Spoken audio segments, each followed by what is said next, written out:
I climbed to the top of Mount Everest, and what I saw, felt, and survived up there will change how you see this mountain forever.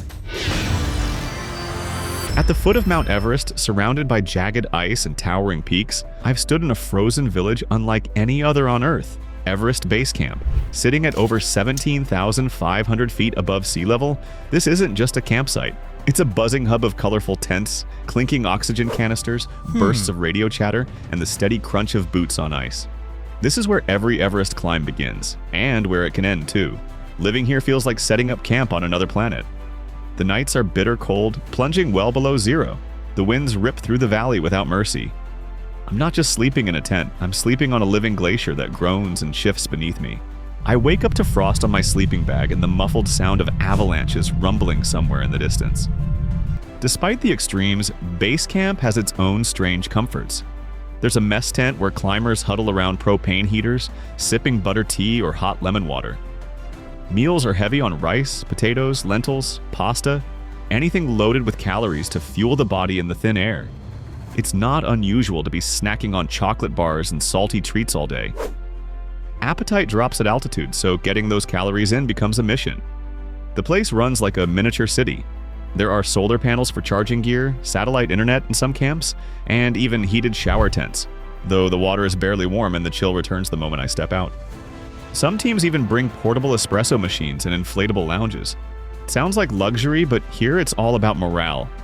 Staying mentally strong is just as important as being physically ready.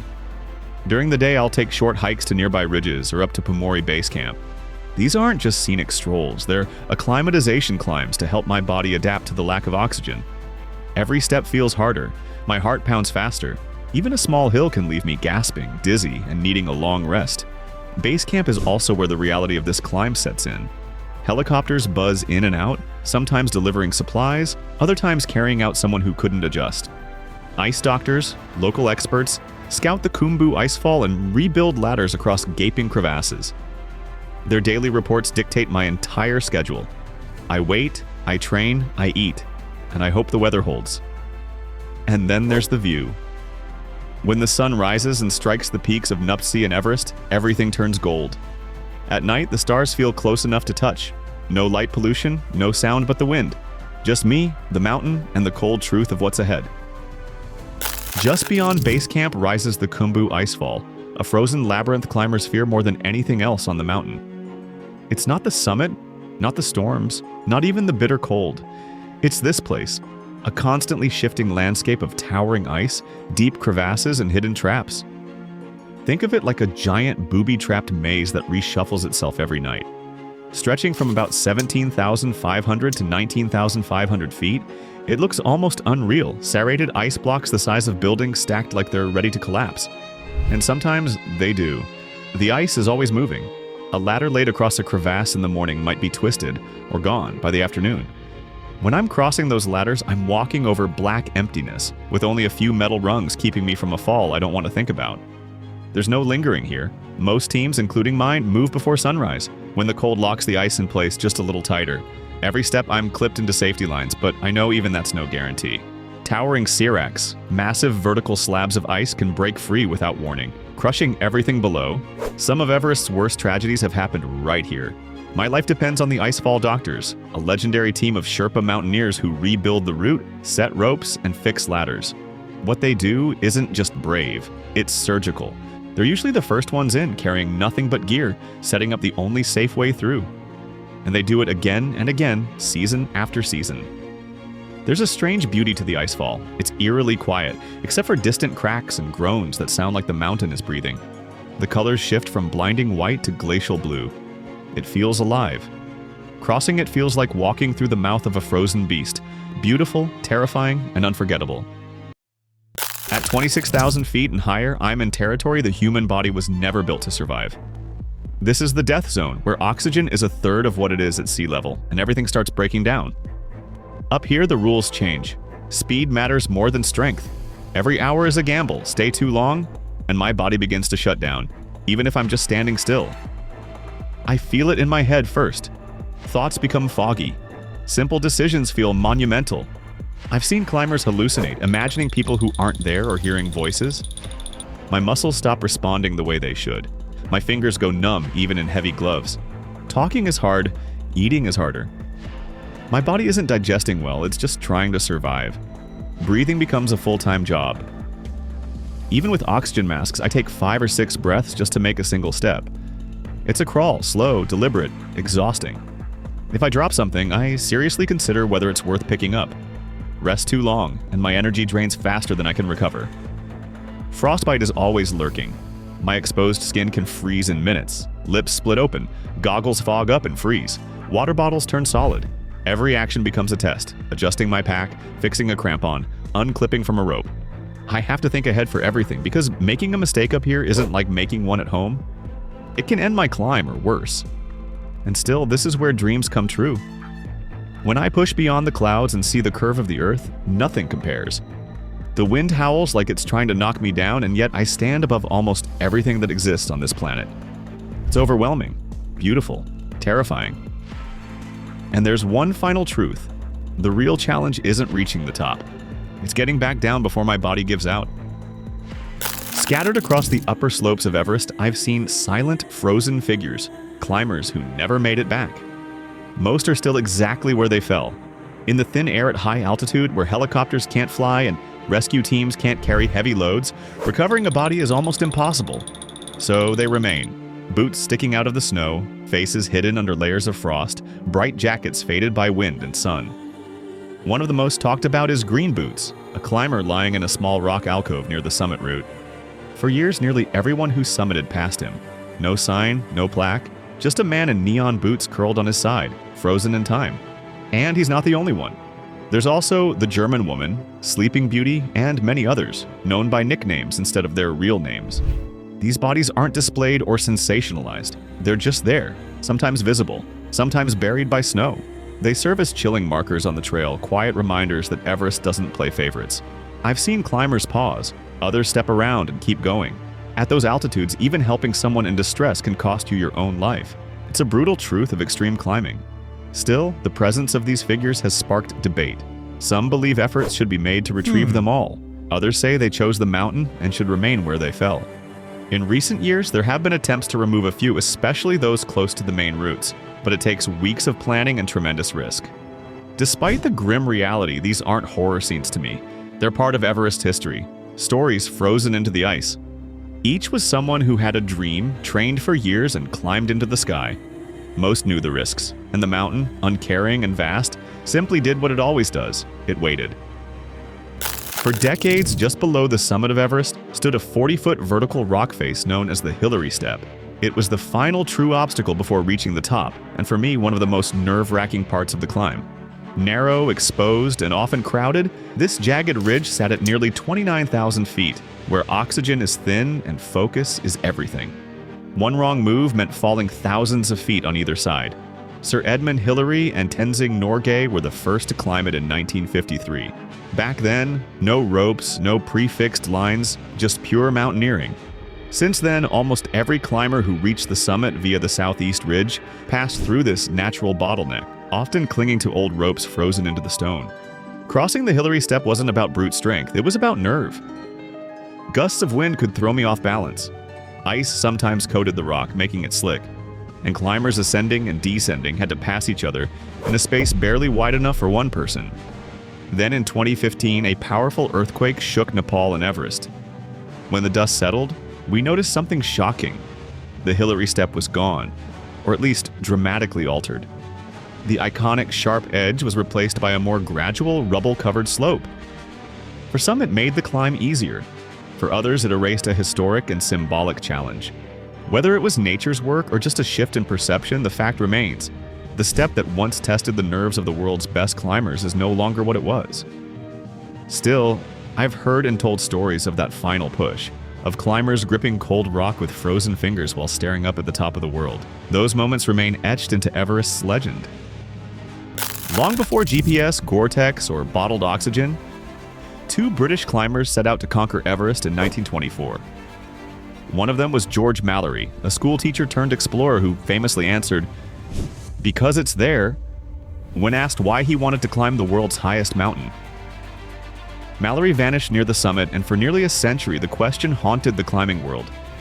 Did he make it to the top before dying? In 1999, a team searching Everest's northern face discovered a body. It was remarkably well preserved. The clothing, leather boots, even the tweed suit were still intact. The tag on the vest confirmed it. George Mallory had been found, lying face down in the rocks, arms outstretched as if trying to stop a fall. A rope injury around his waist hinted at a possible accident with his climbing partner, Andrew Irvine, whose body is still missing. Mallory's camera was never recovered. If it had been found, it might have held proof that he reached the summit 29 years before Hillary. But what struck me most was the condition of his remains. A time capsule from a forgotten era of exploration. Today, climbers like me still pass near where Mallory was found. His story is a haunting reminder of Everest's pull, the dream, the danger, and the mystery that lingers in the thin air. Whether or not he stood at the top, Mallory's legacy lives on, etched into the rock and ice of the mountain he loved. At nearly 29,000 feet, traffic jams aren't just frustrating, they're life-threatening. In recent years, I've seen Everest swarmed with climbers during short weather windows, creating one of the most bizarre and dangerous situations in mountaineering. Lines of people waiting their turn to touch the summit. I've watched climbers standing shoulder to shoulder along the narrow ridge near the top, waiting for hours in freezing wind with only a few feet between them and a sheer drop. Every extra minute up there pushes the body closer to collapse. Oxygen runs low. Frostbite creeps in. Even taking off a glove to fix a buckle becomes a gamble. The biggest issue is time. I can't just wait in line like it's a theme park. Every climber has a limited supply of supplemental oxygen, and if delays stretch too long, my tank can run dry. I've seen people collapse just feet from safety. Others descend in a haze of confusion, fighting exhaustion and altitude sickness. Why does it happen? Partly because everyone targets the same summit days, those rare, stable weather windows in May when the jet stream lifts just enough to allow a safe ascent. On those days, hundreds try to summit, and the mountain simply can't handle that volume all at once. Guides and climbers now try to stagger climbs, but the problem still isn't solved. Everest is both a dream and a business. And I've noticed some operators prioritize client volume over safety margins. Until tighter regulations or quotas are enforced, the world's highest peak will keep seeing traffic jams that put lives at risk in one of Earth's most unforgiving places. Eating at altitude isn't just about hunger, it's about survival. At Everest Base Camp and higher, every bite has to fuel my body against altitude, cold, and exhaustion. The higher I climb, the harder it gets to eat. My appetite disappears. Even water becomes hard to swallow. But my body is burning thousands of calories a day just to function. Meals start simple at base camp. Rice, lentils, potatoes, eggs. Dal bhat, a hearty Nepali dish of lentil soup and rice, is a staple. It's warm, comforting, and easy to digest. I eat it almost daily. Alongside that, there are fried noodles, soups, pasta with canned tuna, and plenty of sugary tea. Calories rule everything up here, then come the snacks. Snickers bars, trail mix, cookies, salty crackers. These aren't just treats, they're quick energy sources that won't freeze solid in the cold. Peanut butter packets and powdered milk are common too. Hot drinks? Constant. Hydration is a daily battle at altitude, so everything from hot cocoa to lemon ginger tea is on constant rotation. Above base camp, it's a different world. At Camp 2 or higher, meals get stripped down. Freeze-dried food is king. I find myself heating pouches of pasta, chili, or rice using tiny gas stoves inside flapping tents. Everything takes longer. Boiling water becomes a chore. At minus 30 degrees, it freezes before I even finish my meal. And still, food becomes psychological. A good meal can lift my spirits. Something sweet can cut through the mental fog. I've even packed little luxuries, gummy bears, honey packets, or powdered soup from home. It's not gourmet, but when my fingers are numb and my breath fogs the air, even instant noodles can feel like a feast. Every climber on Everest, whether it's my first time here or I've done it before, depends on one group above all, the Sherpas. These high-altitude workers are the backbone of every successful expedition I've ever seen. Without them, Everest wouldn't be climbed, not by nearly as many, and definitely not nearly as safely. Sherpas are an ethnic group native to the Himalayas, especially eastern Nepal. They've lived in high-altitude conditions for generations, and their bodies have adapted to thrive where others struggle to breathe. I've watched them carry loads over 80 pounds, build camps, fix ropes, cook meals, and even summit multiple times in a single season, sometimes without supplemental oxygen. Names like Tenzing Norgay, who stood with Hillary on the first confirmed ascent, and Kami Rita Sherpa, who's reached the summit nearly 30 times, are legendary. But for every famous name, there are thousands more working in the shadows, moving through the Khumbu Icefall in the dark, securing ladders, hauling gear, and risking their lives with every step. Their strength is matched by precision. I've met Sherpas who trained for years just to become icefall doctors or lead guides. They know the mountain's moods, the sound of shifting ice, the patterns of the wind. They act as translators, strategists, and emergency responders when things go wrong. And yet, many still earn a fraction of what foreign guides make. The risks they take are enormous. That's slowly changing as more people become aware of their contribution, and some companies are finally stepping up with better insurance and pay. But beyond money, what stands out to me most is the respect they carry for the mountain, for tradition, and for the work itself. They're not just climbing for clients. Many feel a spiritual connection to Everest, or Chomolungma, the mother goddess of the world. Their quiet courage is the heartbeat of every summit story I've told. Once I'm above 26,000 feet, even the simplest tasks feel like running a marathon. That's where oxygen tanks come in. Steel cylinders filled with compressed hope. Almost everyone up here uses them, and for good reason. Without supplemental oxygen, staying alive turns into a race against your own body. The system is simple enough. A bottle, a regulator, a hose, and a mask. Each tank weighs about 7 pounds and gives me 5 to 10 hours at a higher flow rate. On my summit push, I'll carry at least 2 and stash extras at Camp 4 to swap along the way. Up here, it's not just about breathing easier. Oxygen helps me think clearly, stay strong, and keep moving. It keeps me warmer and helps me recover faster. Without it, every step takes 5 times the effort, and the risk of altitude sickness skyrockets. But it's not foolproof. Regulators can freeze, valves can jam, and bottles can run dry at the worst possible moment. That's why I'm always checking my gauges and why Sherpas often carry spares in case something goes wrong. There's an ongoing debate: oxygen or no oxygen. A few elite climbers go without, but for me the risk is just too high. Even with oxygen, there's never a guarantee I'll reach the top. But without it, the climb turns into something completely different. A brutal, oxygen-starved crawl through one of the most hostile places on Earth. My gear today is lighter and more reliable than what climbers had in the past, but it's still just a tool. Up here, it can't think for me. I have to know exactly how to use it, how long it'll last, and what my plan is if it fails. Because at this altitude, there's no backup, only the bottle on my back.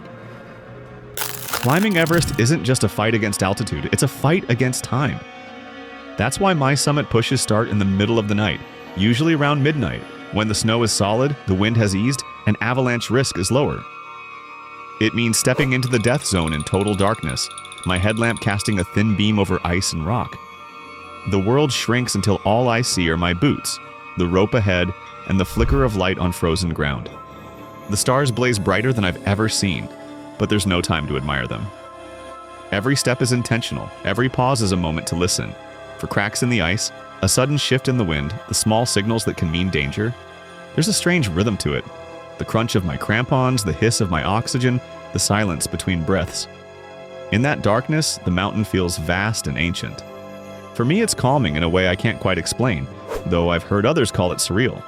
Either way, this is when Everest feels most alive. Climbing in the dark means trust. I trust my guide, I trust the rope, I trust my training. There are no landmarks to follow, just a faint path, etched into snow by those who went ahead.